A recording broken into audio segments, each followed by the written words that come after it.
Boom, boom, boom. Bam, bam, bam. No pause in between. Come on, let's jam. I totally stole that from Million Dollar Extreme.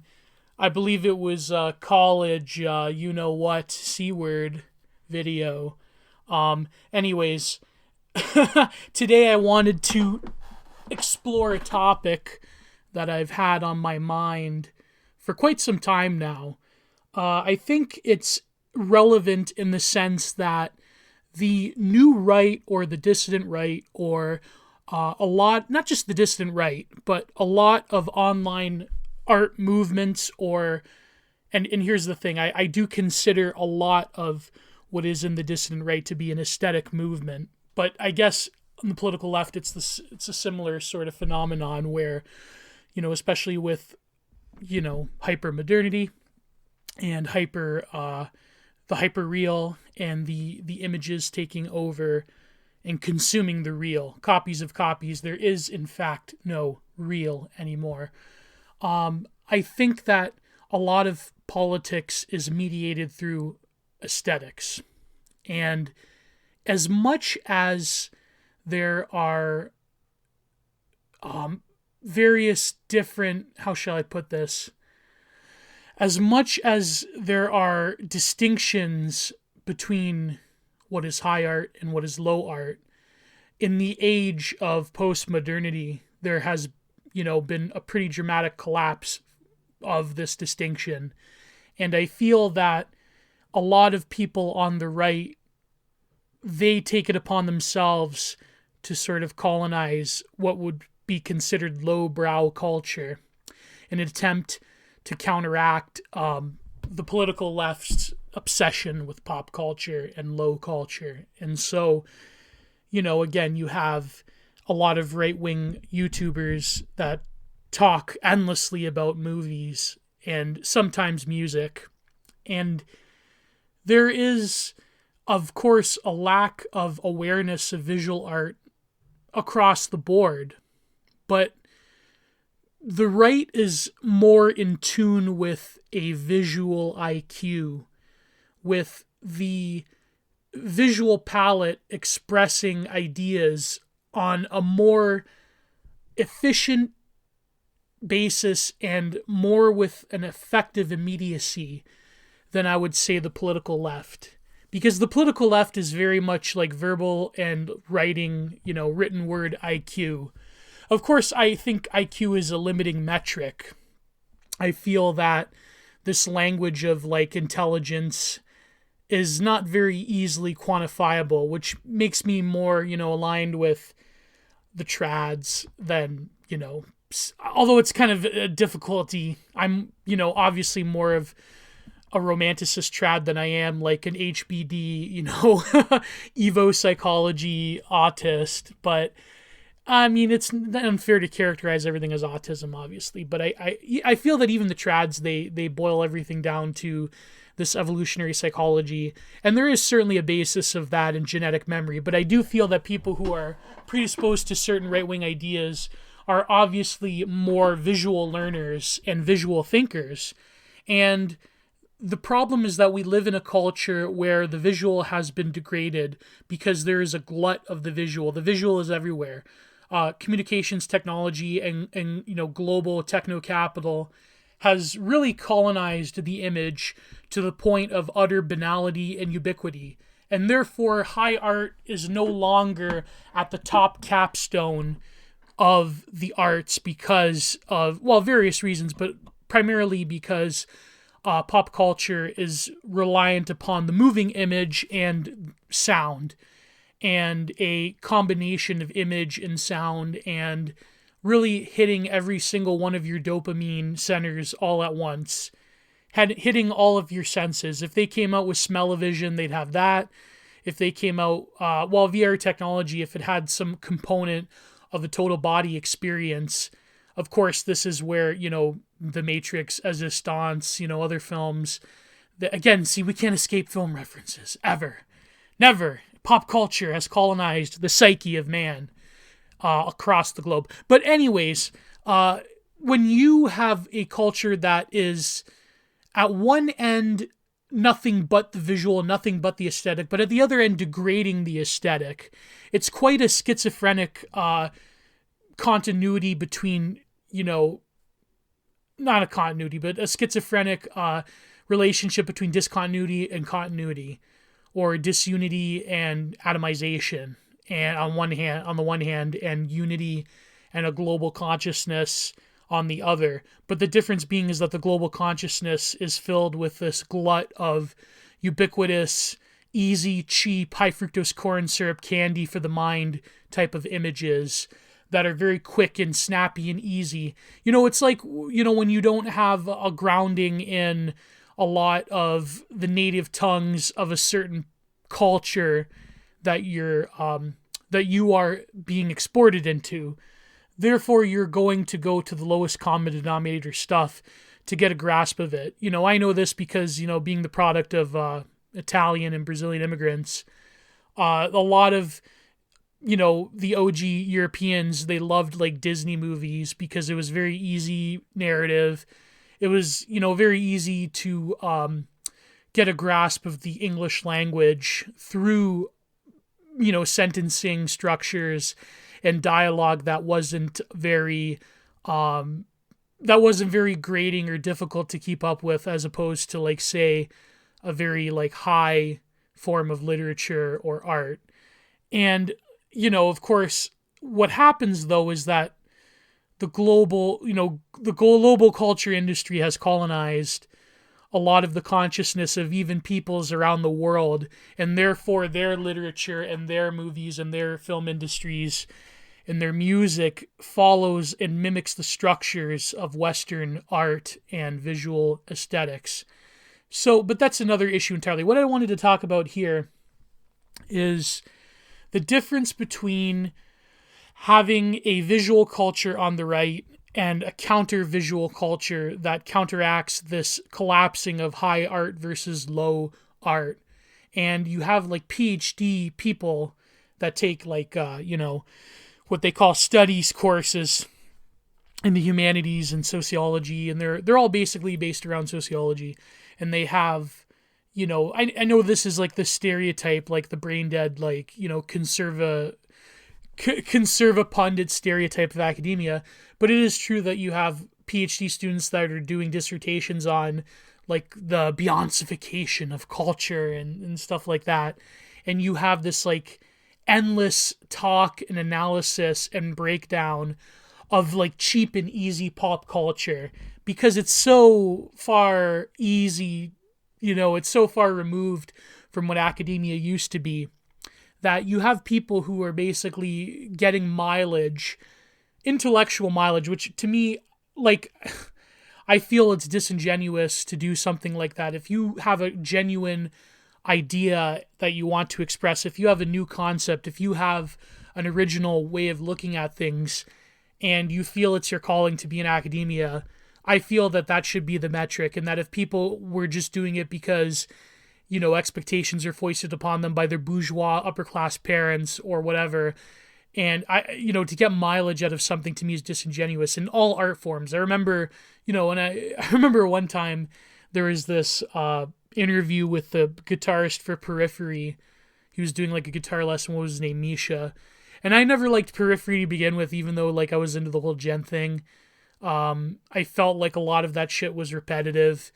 And it was because he basically said that he's like, yeah, I do these riffs where I do like palm mutes and stuff, and some harmonics. You get a lot of mileage out of it. I'm like, I'm thinking to myself, and my best friend, actually, he's a guitarist himself. He's a self-trained musician that does everything, like one-man band type stuff.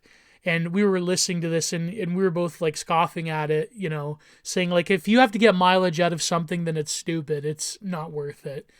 Why even put out an album? Because again, this is like the culture industry hedonic treadmill where you have to stay relevant. So therefore you have to keep putting out stuff that maybe you didn't even want, you didn't even want to do. Like, it's a bit different for painters, because if you get attuned to a same subject, it's very easy. It becomes almost instinctual. For example, for me to like do a landscape, I could pump one out if it's a very simple composition in a short amount of time. Like I can do an alla prima. But that being said, I feel that if you're not going to challenge yourself and if you're not going to put out something original, then what's the fucking point, right? But anyways, this is just a preamble. What I wanted to get into was this notion that or rather concept that I'm working on, of vulgar tradism, as opposed to genuine creativity. Because the dissident right, or the online right, or whatever you want to call it, and not just them, but there's, other art movements, we're very attuned to the visual and very attuned to the aesthetic. And therefore, I feel that there's only so much you can do with meme culture. And this is what I really mean by the online right or the dissident right being primarily an aesthetic movement. Because I feel that there are such limitations to creating art that is by definition evanescent. But at the other end of the spectrum, you have what I would call vulgar tradism, which is not just the worship of the past, even though I think he was totally wrong, but what Umberto Eco called in his essay, the famous, or rather infamous, depending on how you look at it, the tenets of Ur-fascism. He called it the cult of tradition and the romanticism of tradition. Now, here's the thing. I'm not going to cast aspersions like, a typical hoi polloi or, high above postmodern academic that sort of looks at everything with a cynical lens, even though I have that tendency within me. I still think there's a room for a certain level of romanticism and a certain level of representation in art that can evoke emotion. But I feel that the difference between that and vulgar tradism is this mindless sort of worship of representation and this sort of like almost mindless falling into the trap of kitsch and all of its sappiness and all of its sort of wholesomeness and all of its coziness, that really it's equally an amount of mind candy the way that you have like woke POC artists on Instagram that have that same like millennial pink pastel aesthetic of like some sassy black woman like making out with a girlfriend or something like that. Like you have these easily consumable visual templates that are quote unquote grammable, that are very easy to consume in a sitting, that they're very, people think about them for 2 seconds and then they move on. In a similar way, I think a counteraction to that type of like woke art of like, second year art school grads that have like a certain level of skill, but it's always like this hyper exaggerated pastel-y millennial zoomer post-Tumblr aesthetic that has like little influences here from anime, but like the most mainstream anime, little influences here from like I don't know, maybe they grew up like playing with Bratz when they were kids, I don't know. It's just, it seems that everyone knows that type of style, and everyone knows that like sassy woke, like here I am a woman, hear me roar, I'm a POC woman, hear me roar type of art. But the counteraction I'm noticing lately on the online right on Twitter is I'm noticing this worship of kitsch. Like, well, Bob Ross, he's too mainstream. He's too like Asmer for like emotionally stunted millennials. But Thomas Kincaid, I'm noticing, is being memed in real time. Being memed on in real time. To the point where people are unironically saying that Kincaid was great and he's amazing and he's our trad kitsch king and I'm Kincaid pilled and all that. And I really, as much as I admire his skill and ability to render an image that has a very unique aesthetic, here in Canada, here where I live, fairly close to me in Niagara-on-the-Lake, I don't live in Niagara-on-the-Lake, but this is fairly close to where I live. We have the Canadian equivalent. Her name is like Trisha Romance. Look up Trisha Romance. It's like kind of the same. It's like a more sappy, like, 90s, 80s children's book illustration, like type of kitsch, sentimental art. And Thomas Kinkade falls in this category. And the thing with Thomas Kinkade, here's the thing. Now, okay, he is obviously a man with he was a man with immense skill. He had, personal demons as well. I think he, died with booze and pills or whatnot. But that's not to disparage him. He had like an army of studio hands that he taught, and they later on, like Bob Ross, became luminaries of Thomas Kinkade. And this is unfortunate where you have legendary painters. It seems that when they give their knowledge up for sale through the form of teaching, they tend to produce students who are exactly like them. Like Odd Nerdum, he actually calls his art kitsch, but it's a very high form of kitsch. If you look up Odd Nerdum, like all of his students basically look like him in terms of what they paint. Because it's like when you subscribe to the cult of Odd Nerdum, then you are an Odd Nerdum painter. And it becomes very difficult with ateliers in particular, I've noticed.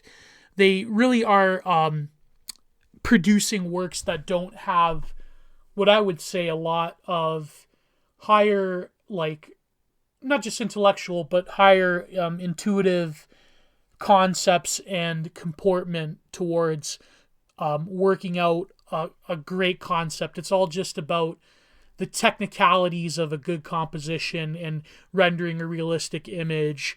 And so Thomas Kinkade produced a bunch of students that basically did what he did, which is very sappy, emotional type of art. And, here's the thing. I don't mean to be, mean, but, well, maybe I do. But I feel that this is a wrong-headed approach, and this is what I want to describe more in depth, perhaps in an essay, about the difference between genuine tradition, not the worship of ashes, but the preservation of an eternal flame. Know the cliches, the Julius Evola quotes, the memes, the difference between that and what I would call vulgar traditionalism or vulgar tradism. Thomas Kinkade is the artistic choice, is the aesthetic choice of vulgar tradism, because it's not just that it's kitsch, but it's a very particular type of sappy, emotional, and ironically enough, commercial kitsch that's very easy. It's very pleasant. It's like overt, sappy pleasantness. And the difference is that, a lot of the right wing will, some of them, perhaps because of my article I wrote back in the day, they, on Norman Rockwell versus Edward Hopper, a lot of the online right, they will not, they won't go to Norman Rockwell as the immediate template, because Norman Rockwell has a few problems. One being that he's like boomer palliative. He's like the boomer 1950s, what happened to the good old days. And two, he was like the like normie lib artist of his day. In some ways, he was like the that person who did the Obama painting. What's that person's name? Wiley? Yeah, Wiley. That guy who did the Obama painting. And Norman Rockwell was like the like safe, politically correct, like liberal world order painter, illustrator of his day. Because Norman Rockwell painted like things that affirmed like the liberal Americanism of the post FDR World War II order, where like America is the good liberal freedom of speech. Like if you look at the four freedoms, there's like freedom of speech and racial equality and all of this stuff. And there's like this one, it's actually in this Thomas Kinkade article that I'm reading, I'll link in the description, called The Kitsch Controversy. There's this one painting by Norman Rockwell.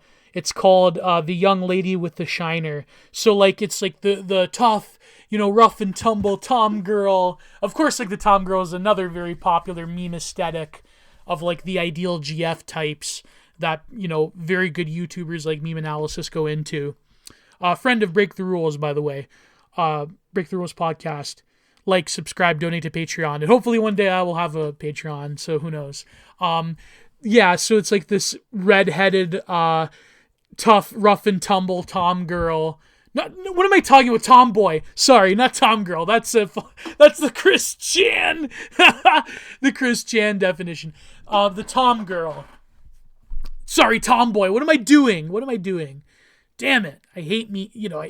Memes have polluted our consciousness, and so the tomboy is like, she has a shiner. She got into a fight with a boy. She's at the nurse's office, and she's got a smile on her face, and it's like, girl power. But that being said, Norman Rockwell is a very sort of innocent, latent boomer liberalism, and there was still some, religious, like Protestant Americana type stuff that the boomers in America just eat up. But, Thomas Kinkade, he is being memed on as like the trad religious Christian artist that painted, fucking Disney. And even though Disney's an evil, woke corporation, the Thomas Kinkade Disney, that's all right, because Thomas Kinkade has all of the hallmarks of like the kitsch that the online right is predisposed towards. So, and here's the thing, before I go on, I say this out of love. I don't say this out of hate.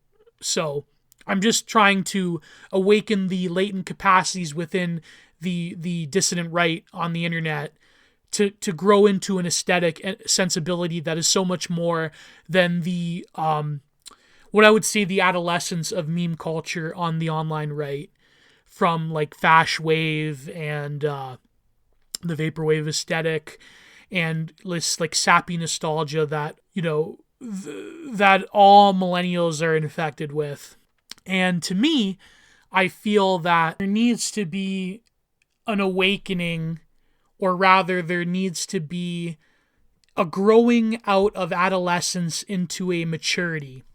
And I feel that as much as Thomas Kinkade is a easy logical step, as much as Greek busts and romanticist paintings or academic paintings that depict like Hellenistic scenes and medieval Teutonic knighthood or Hellenized versions of pagan mythos, there needs to be, and they're all painted in the 19th century, there needs to be sort of a maturity into an artwork that is, emotive and representational, but at the same time, isn't sappy, isn't overtly sweet, isn't overtly consumable. And this is the irony with this cult of Thomas Kinkade on the online right, whether it's ironic or unironic, is that they're just as much a level of commercialization that accompanies the artwork of Thomas Kinkade and other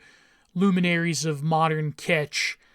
And this is the problem, because a lot of discourse that is being formed and being written about and being tweeted about on the online right is specifically about why and how capitalism has fundamentally distorted our sense of tradition and values, and even just how to form proper subjectivity that isn't around Homo economicus. But more than just that, more than just the commodification of all life, there is a commodification of all identity and subjectivity, to the point where market logic breaks down and filters into the body of the collective unconscious in general, which is expressed through art. Art is everything to me. It is the avenue towards the deeper recesses of the human soul. And therefore, it is of paramount importance that we discuss the best possible artistic expressions that is creative and innovative and can speak to the challenges of the modern world and can evoke deeper levels of emotion, and I would even argue deeper levels of spiritual fulfillment that isn't necessarily something pleasant to look at. Because this is the problem with the vulgar tradism that Thomas Kinkade embodies, is that there is a difference between something that is emotional, and there is, a good criticism of the modern art, fetishization of the new, the Clement Greenberg ideology of modernism, where emotion is immediately cast aside in order to fulfill some kind of like cynical and ultra-modern vision of what art should be.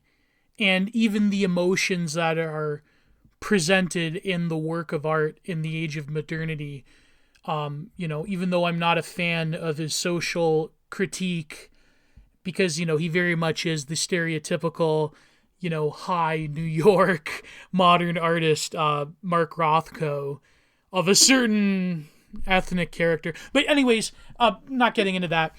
Even, his monumental achievement in art of trying to express pure emotion with pure color and these floating color squares, these color fields that seamlessly float upon the canvas through turpentine burns and various other techniques of layering and so forth.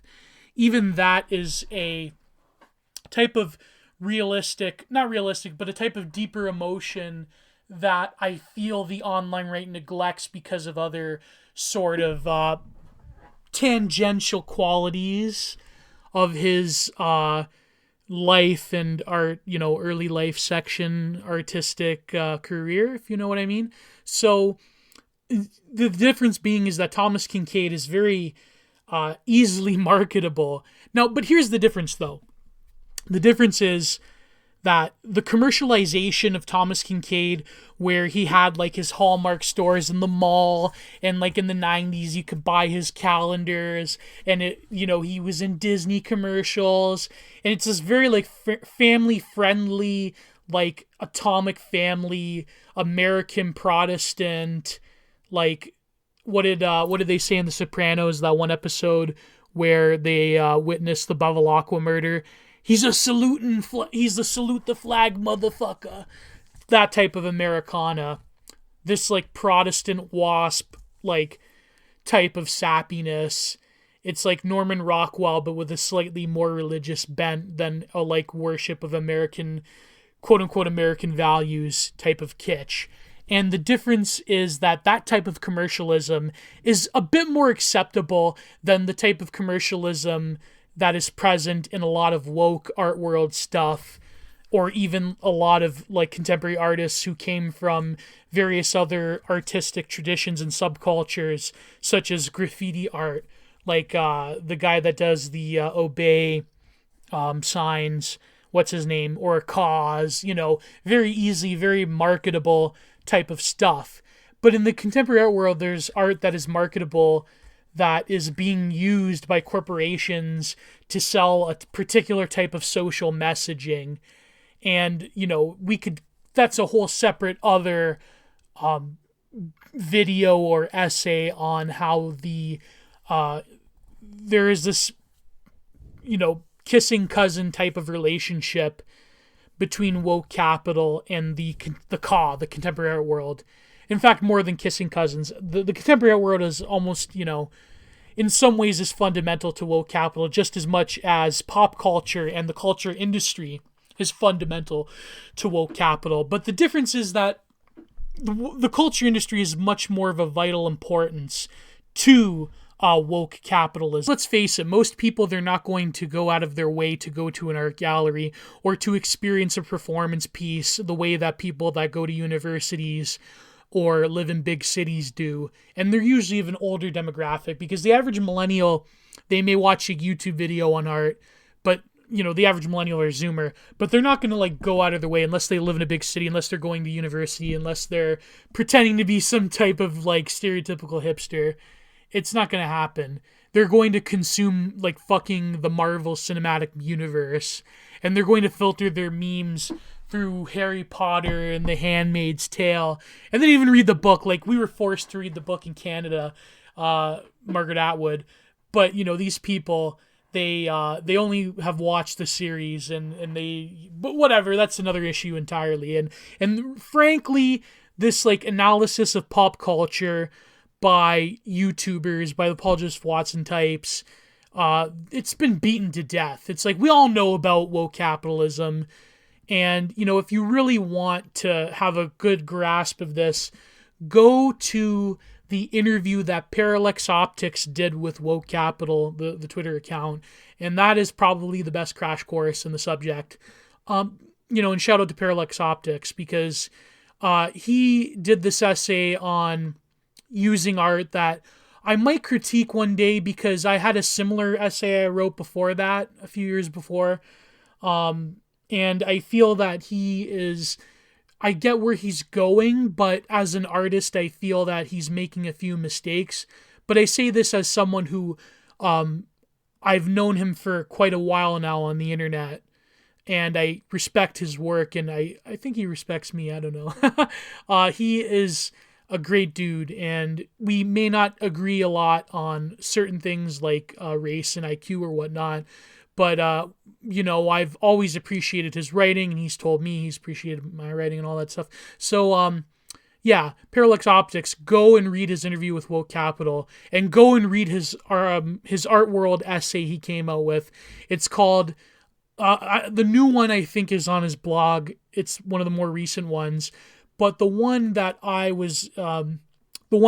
read a few years ago now, it's called The Qua versus the Ca. So the Qua being like Ameriqua, low level culture industry stuff, and or even people in the sticks that have been displaced by global capital and globalization, versus the Ca, the contemporary art world, the hipsters, the nouveau riche, the moneyed people that pretend that they're edgy and on the cutting edge of this like radical politics and radical worldview, when they're not. But anyways, this is diverging from the point. The point being is that Thomas Kinkade represents what I would call vulgar tradism, because he really is the embodiment of this type of kitschy aesthetic that is has all the hallmarks. It's very like well done, it's very well rendered, and it has a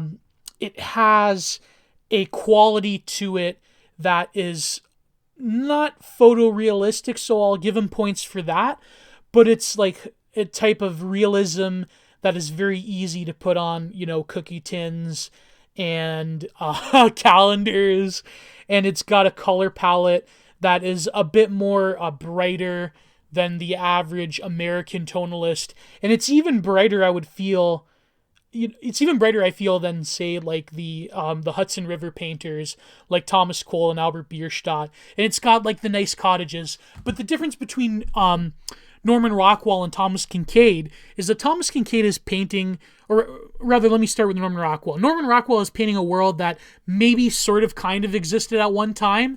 It's kind of like that Twilight Zone episode. Again, I know the pop culture references, but one of my favorite time zone. One of my favorite Twilight Zone episodes was the Willoughby one, where the guy was on the train commuting from New York to Connecticut, I believe, because all the rich people live in, one time back in the day lived in Connecticut. Vince McMahon, Titan Towers. He would go on the train and he would fall asleep, and he'd envision this perfect world of the past, of like a slow, easy, quiet American turn of the century town that had this peacefulness. And it's very similar to a Norman Rockwell painting, in particular the Norman Rockwell painting of like the two kids with like the half bare feet, half done overalls that have like the straw hat, the corn hat with the straw in their mouth, fishing. That type of like Americana imagery. That's like Norman Rockwell. That is a world that is a hyperreal depiction of what the real was, and depicted a world that may or may not have existed. The difference is that Thomas Kinkade depicts an ideal world that probably never existed, apart from like a few different pockets here and there. It's really a fusion of the vast American national park aesthetic and the old world European cottagecore stuff. And I think Thomas Kinkade, now that I think of it, is really memed on because he is like cottagecore personified. I could just imagine like a trad wife with huge, amazing booba milkers and like fucking blonde pigtails with a nice dress, and you come back to work from the field, and she's there, and she cooks a fireside meal, and you have like, I don't know, fucking 5 children, and she like breastfeeds her baby while she's cooking for you, and she's got this nice frilly, flower dress on, and it's like you have this like amazing trad wife who's like, I don't know, 10 years younger than you, and she's got like the grass-fed, like, the corn-fed beautiful type of milkies that is like this fetishism of the dissident right on the internet, and that is like half ironic, half unironic cottagecore stuff that these, hipster e-girls are appropriating. But that's, again, that's another meme analysis video. I believe meme analysis, sorry, I have a series on my blog called Meme Exegesis that I want to carry on onto YouTube, but I feel that I might just keep it on my blog because meme analysis does a good enough job of analyzing this.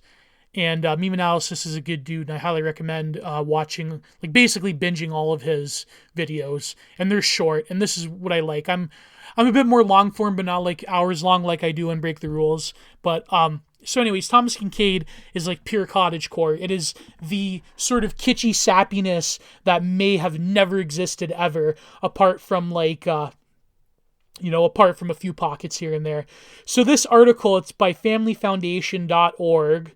And, Thomas Kincaid, he really was involved with, like, I believe, what was Billy Graham, a Baptist or something? He was involved in, like, the American Protestant church type circuit. And he did things like he would paint NASCAR.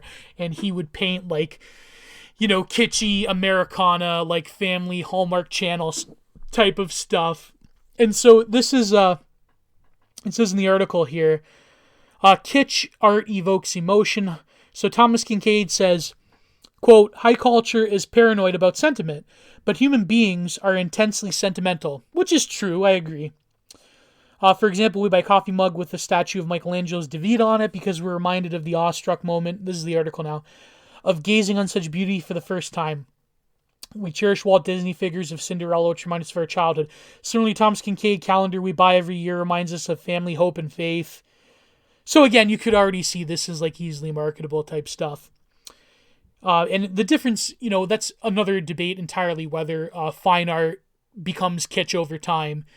Like Heidegger says, when art is uplifted from its world, it dies, and then it becomes a dead cultural signifier. And that's another essay I think I should cover at length too. And I've covered in essays here and there. The Heidegger essay from Poetry, Language, Thought. So kitsch art reflects our culture. Thomas Kincaid states in his book, Kitsch and Art, if the work of art were judged democratically, that is, according to how many people like them, kitsch would easily defeat all competitors. Before the rise of kitsch, the wealthy consumed high art and left the rest of the population without much access or ability to attain art. Kitsch art attempts to close the gap that exists between the wealthy and the middle class. Rebecca Dunham of the NEMA, curator of collections and exhibits, comments, historically, kitsch is the product of the Industrial Revolution, the rise of the middle class, which spent its disproportionate income on mass-produced objects and reproductions of famous artworks. Since kitsch borrows and appropriates cultural traditions, kitsch typically depicts recognizable subjects, like pop art, making it accessible, enjoyable, and entertaining. Kitsch is also closely associated with personal identity. It embodies a sense of nostalgia understood by a specific community on a universal level. See, this is terrible right here. This is, are you getting this now? Are you starting to get the chinks in the armor of like why Thomas Kincaid shouldn't be an artistic figure worshipped by the new right? Like, let's think of it this way. Let's like really logically analyze this. Okay, the democratization of art has been a total disaster for the human race. Totally not trad, totally not Lindy, totally not. I'm getting excited now because it's just so stupid how these people on Twitter, and some of them are my friends, a lot of them are my friends, they're going on and they're saying that Thomas Kincaid is a trad artist. Like, no, not even Brendan Hurd of traditional Western art would say this. Not even him. And here's the thing, that, the democratization of art is pure kitsch. It's enjoyed by everybody, young and old. It's enjoyed by every class of society. I mean, if elitism and like rigid caste structures of artistic value and aesthetic comportment isn't a trad not conservative, but a trad right-wing value, then I don't know what is. And so here's the thing, Thomas Kincaid bridges that gap, and it's very like, it's not an apostolic Christian sort of thing either with Christian art. It's very much a product of American Protestantism that, the Turner thesis, manifest destiny, it conquered the wild. It's the sort of making do in the rugged wilderness with like this cottagecore aesthetic, which, I mean, there's other artists who do this that are, I would say, better than Thomas Kinkade, who lack that kitsch element that we should be paying attention to. There's American tonalists who do this, but, it's different than, certainly, as someone who's Italian, as someone who's Catholic, cradle Catholic, it's the different aesthetic than, say, the Renaissance painters, the Baroque from, the Renaissance, like from Titian and Botticelli, and then others like Sebastian, then up into the Baroque, like, Zobaran and other painters. It's very American for obvious reasons. So then, kitsch art shines light on our culture, relating to feeling, desires, identifying with. Then it's like, Andy Warhol's Marilyn Monroe. But Andy Warhol, see, he was doing, I argued in an essay that you can find on Content Minded Volume 2. Andy Warhol, on my blog, Andy Warhol was doing something way more traditionalist than Thomas Kinkade. He was doing such a better critique of commercialization of the image than a lot of these people that worship trad art with like the Roman busts, like what I would call vulgar tradism. To me, Andy Warhol is more of a traditionalist artist, and I know it's controversial saying this, but he's more of a traditionalist than a lot of these people that have they like to like look at academic paintings and stuff like that. So then, art is for everyone. Is here right to stand in the elitist realm of high art, enjoy. See, here's the thing. High art, it's in the age of postmodernism, there's no such thing as this distinction anymore, because a lot of contemporary art, it's shocking. Yes, it's new. Yes, it's like, some of it can be grotesque, but a lot of it, let's face it, nowadays, if you're going to art school, if you are in the gallery scene, a lot of it's like pop culture appropriation.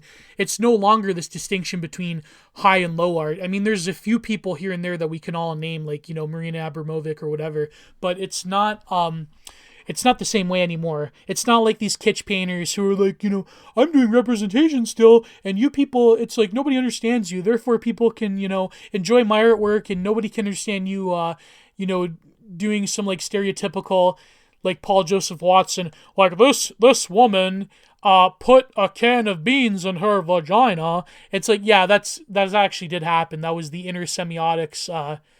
internal semiotics video that became a meme, where this woman takes a can of tomato soup and shoves it in her, where, and she like, yeah, it's just whatever, right? That's like the smallest percent. That like there's other contemporary art that like that doesn't do this. They appropriate like pop culture imagery all of the time.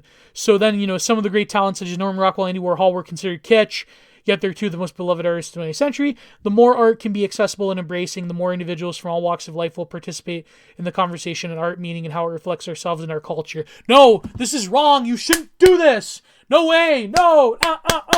I'm doing the clap thing, but it's true. You can't. Not all people should.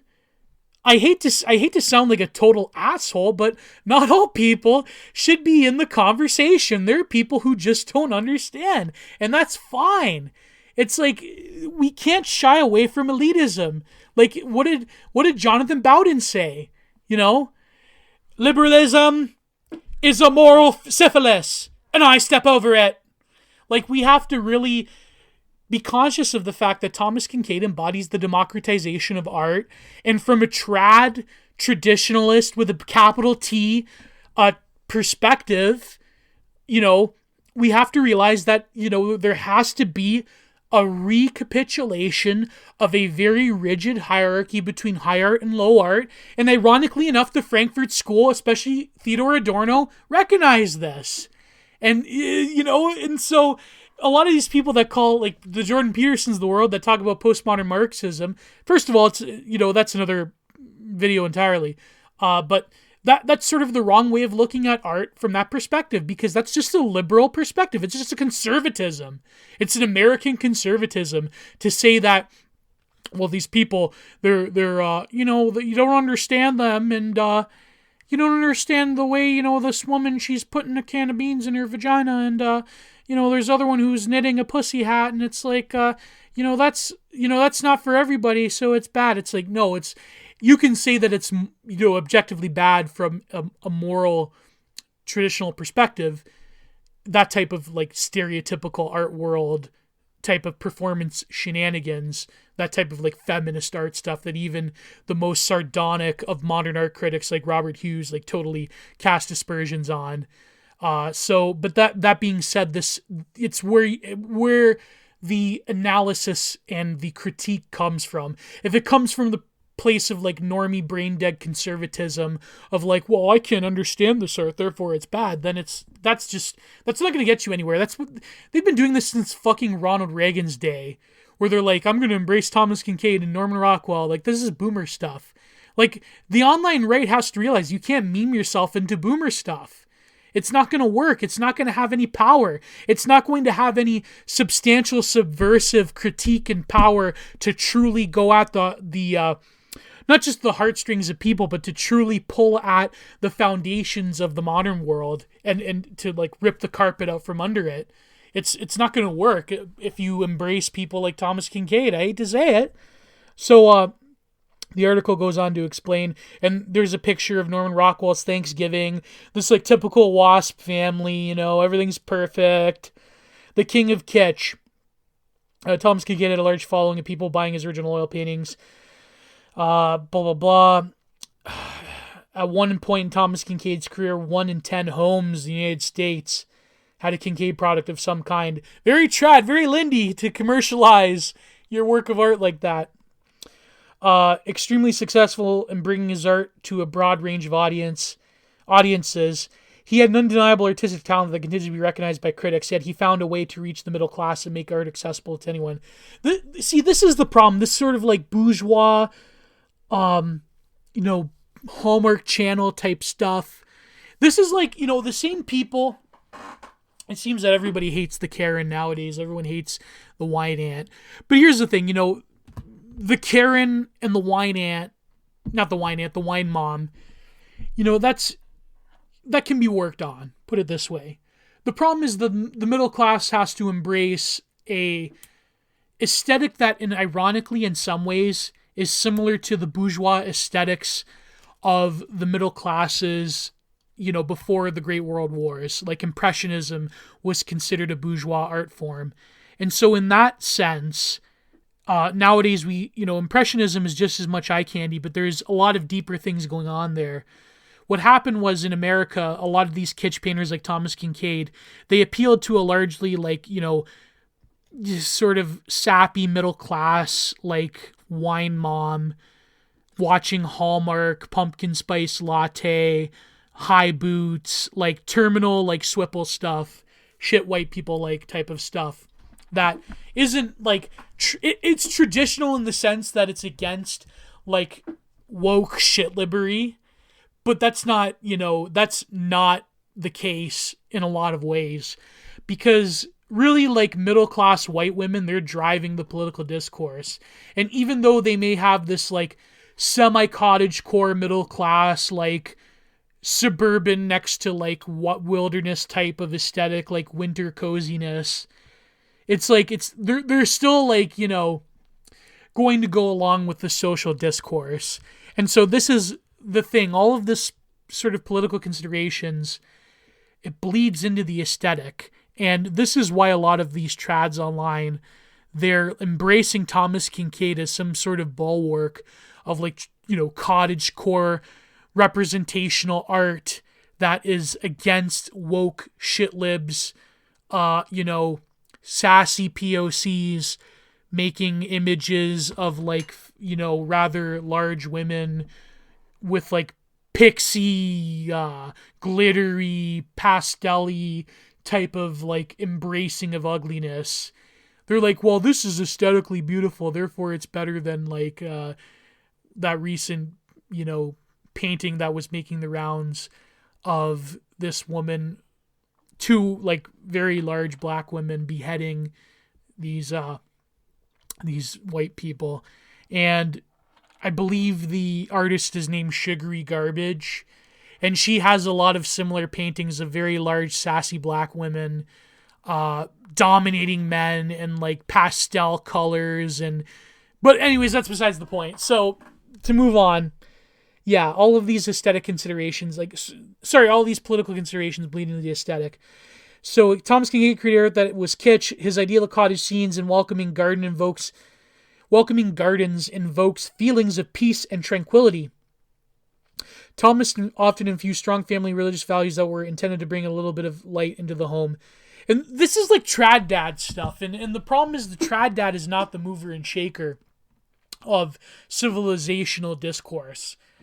It's like, it's good to have art that appeals to your family and family values, obviously, but there needs to be some sense of depth that is truly an embodiment of family values and religious convictions, the way that a lot of Baroque art was, the way that a lot of genre paintings that dealt with mythologies of the family unit, had. Because, the left, they'll look at this and it's not, they're wrong, and they look at this unfairly. They say that Thomas Kinkade is similar to Nazi kitsch, where you had paintings of families and the German Volk family and all that stuff. But it's, here's the thing. There's a way of conveying art that worships the family, that worships religious values, that isn't commercial kitsch, that is meant for everyone to consume. And this is the problem with Thomas Kincaid's vulgar tradism. It's not, it's the last sort of a rung on the slippery slope down the slippery cliffhanger of modernity to say okay, this is the last sort of stop of holding the atomized family in regard before you slip into total, atomized individualism and woke kitsch, politic kitsch, as I like to call it. This is the last stop. And so Thomas Kinkade, he is what, this is the hallmark of vulgar tradism, is that he is attempting to recapitulate certain values, not just in an environment that's hostile to those values, but in a way that is easily recognizable and easily understood by everybody. And a lot of things get lost in translation, and it's very easy to poke at and make fun of, where, you have his cottage, realistic cottage scenes with the same dondering light and Disney characters floating in the background, fucking Fantasia or whatever. So, Thomas Kinkade says, the number one quote critics give me is, "Tom, your work is irrelevant." Now that's a fascinating comment. Yes, irrelevant to the little subculture, this microculture of modern art. But here's the point. My art is relevant because it's relevant to 10 million people. That makes me the most relevant artist in the culture. Well, he's wrong about that. He's wrong. I mean, come on. That's an appeal to the mass. That's like saying the fucking Marvel Cinematic Universe, because it reaches not just 10 million people, it reaches millions upon millions of people throughout the world, perhaps billions. Therefore it's the most relevant art form. And unfortunately, he's right in the sense that he is, correct in assuming that it's quote unquote relevant, but it's relevant for the wrong reasons. It's relevant because it's what Scorsese called amusement parks rather than films. It's irrelevant because it's what Adorno called the endless streams of trash in the culture industry. And so, to wrap it up, Thomas Kinkade is the hallmark of what I call vulgar tradism. And hopefully I will be writing something about this in the future. But this has been sort of a long-winded, rambling takedown, if you will, of Thomas Kincaid's art. So thank you for listening, and goodbye.